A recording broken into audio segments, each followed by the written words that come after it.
Hi, welcome back to the channel. So ಈ ಒಂದು ವಿಡಿಯೋದಲ್ಲಿ ಶಿಕ್ಷಕರ ಅರ್ಹತಾ ಪರೀಕ್ಷೆಯ ಮೇಲೆ ಆನ್ಲೈನ್ ಅಂತ ಇದೆ, ಪಾರದರ್ಶಕತೆ ಮತ್ತು ಹೊಣೆಗಾರಿಕೆಯಿಂದ TET ನಡೆಸುವುದು ಇದರ ಉದ್ದೇಶ ಅಂತಿದೆ. ಸೊ ಇನ್ ಡೀಟೇಲ್ ಆಗಿ ನೋಡ್ತಾ ಹೋಗೋಣ ಏನಿದು ಅಂತ ಹೇಳಿ. ಸೊ ಇಷ್ಟು ದಿನ ನಾವು ಏನು ಒಂದು ಟೀಚರ್ಸ್ ಎಂಟ್ರೆನ್ಸ್ ಟೆಸ್ಟನ್ನ ಬರಿತಾ ಇದ್ವಿ, ಅದು ಆಫ್ಲೈನಲ್ಲಿತ್ತು. ಅಂದರೆ ನೀವು ಹೋಗಿ ಎಕ್ಸಾಮ್ ಸೆಂಟರ್ನಲ್ಲಿ ವಿತ್ ಹೆಲ್ಪ್ ಆಫ್ ಪೆನ್ ನೀವು ಬರೀಬೇಕಿತ್ತು. ಓಕೆನಾ.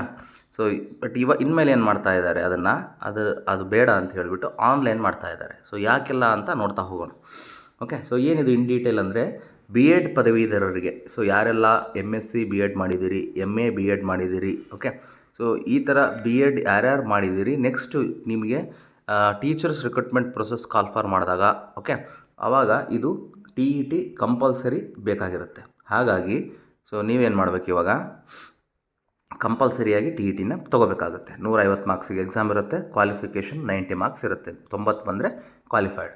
ಸೊ BEd ಪದವೀಧರರಿಗೆ ಶಾಲಾ ಶಿಕ್ಷಣ ಇಲಾಖೆ ನಡೆಸುವ ಅದು ಇನ್ಮೇಲೆ ಸಿದ್ಧತೆ ಮಾಡ್ಕೊಳ್ತಾ ಇದೆ, ಇದೇ ಮೊದಲವಾಗಿ ಆನ್ಲೈನಲ್ಲಿ.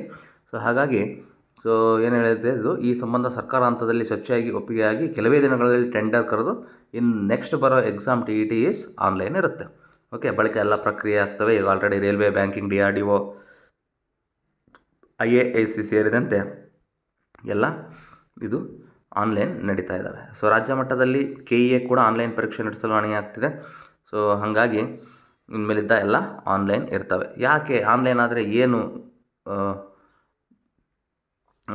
ಅಡ್ವಾಂಟೇಜ್ ಅಥವಾ ಏನು ಒಂದು ಒಳ್ಳೆಯದಾಗುತ್ತೆ ಅಂತಂದರೆ, ಸೊ ಆನ್ಲೈನ್ ಪರೀಕ್ಷೆ ಆಗಿರುವುದರಿಂದ, ಓಕೆ, ಮೌಲ್ಯಮಾಪನ, ಪರೀಕ್ಷಾ ಫಲಿತಾಂಶ ಪ್ರಕಟಣೆ ಬೇಗ ಆಗುತ್ತೆ, ಎಲ್ಲ ಫಾಸ್ಟಾಗಿ ಆಗುತ್ತೆ. ಕಂಪ್ಯೂಟರ್ ಆಧಾರಿತ ಇರೋದ್ರಿಂದ ಟ್ರಾನ್ಸ್ಪರೆಂಟ್ ಇರುತ್ತೆ. ಪರೀಕ್ಷಾ ಪ್ರಾಧಿಕಾರ ಅಭ್ಯರ್ಥಿಗಳಿಗೆ ಹೊಣೆಗಾರಿಕೆ ಇರಲಿದ್ದು ಅಕ್ರಮ ನಡೆಯದಂತೆ ಎಚ್ಚರಿಕೆಯನ್ನು ವಹಿಸ್ತಾರೆ.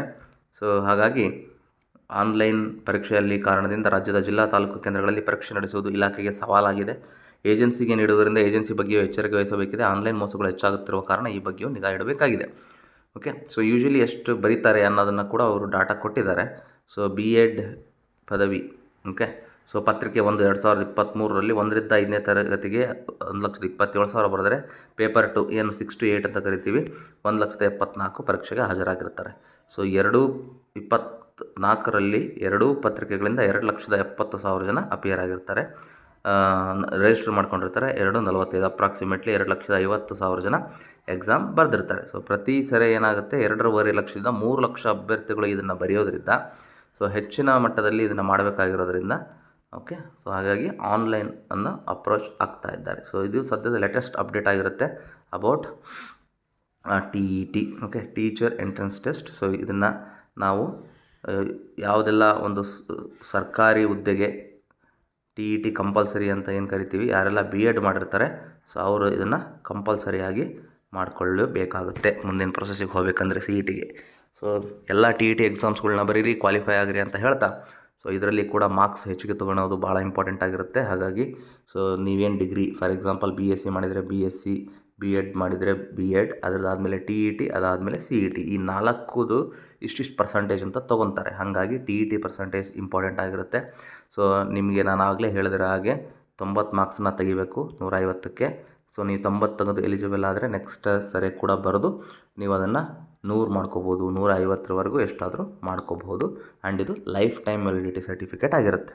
ಒಂದು ಸರಿ ತೆಗೆದ್ರೆ ನಿಮಗೆ ಅದು ಲೈಫ್ ಟೈಮ್ ಇರುತ್ತೆ. ಹೆಚ್ಚು ಅಂಕ ತೆಗೆದ್ರೆ ಅದು ಹೆಚ್ಚು ಆಗಿರೋದು ಲೈಫ್ ಟೈಮ್ ವ್ಯಾಲಿಡಿಟಿ ಇರುತ್ತೆ. ಮುಂಚೆ 7 ವರ್ಷ ಇತ್ತು, ಈಗ ಅದನ್ನ ತೆಗೆದು ಲೈಫ್ ಟೈಮ್ ವ್ಯಾಲಿಡಿಟಿ ಮಾಡಿದ್ದಾರೆ. ಸೊ ಹಾಗಾಗಿ ಸೊ ನೀವು ಒನ್ ಟೈಮ್ ಕರೆಕ್ಟಾಗಿ ಓದಿ ಬರೆದು ಇದನ್ನು ಇಟ್ಕೊಂಡ್ರೆ ನೆಕ್ಸ್ಟ್ ಎಲ್ಲ ಪ್ರೊಸೀಜರಿಗೂ ಯೂಸ್ ಆಗುತ್ತೆ. ಓಕೆ. ಸೊ ಇದಾಗಿತ್ತು ಇವತ್ತಿನ ಮಾಹಿತಿ. ಮತ್ತೆ ಒಂದು ವಿಡಿಯೋ ಜೊತೆ ಸಿಗ್ತೀನಿ. Stay tuned to this channel. Click on the bell icon for the latest notifications. Thank you.